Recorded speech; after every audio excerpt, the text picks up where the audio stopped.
Mari kita ikuti informasi yang pertama.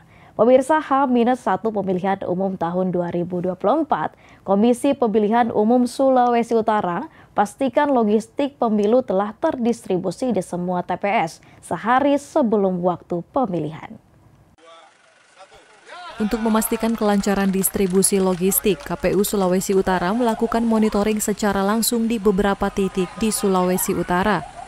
Ketua KPU Sulut Kenli Poluan mengatakan pihaknya harus memastikan logistik tersebut harus sudah terdistribusi pada H-1 di tempat pemungutan suara.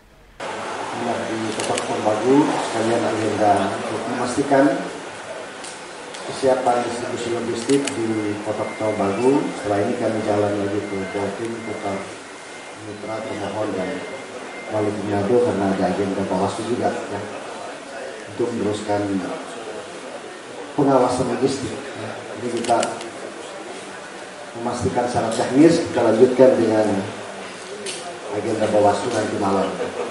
Ketua Bawaslu juga ada, tapi minta izin karena mau ke persiapan kegiatan mereka malam ini. Nah tentu kami, sebagaimana tadi dia sampaikan oleh Ketua KPU dan Pak Wali Kota, kami mengharapkan atau memastikan bahwa logistik ini bisa terdistribusi, karena regulasinya harus terdistribusi H-1-nya hari ini. Jadi hari ini sudah sampai ke TPS dan mudah-mudahan semuanya lengkap ini. Poluan berharap pemilihan umum esok hari dapat berjalan aman dan damai hingga proses penghitungan suara selesai. Tim Liputan Kawanwa TV.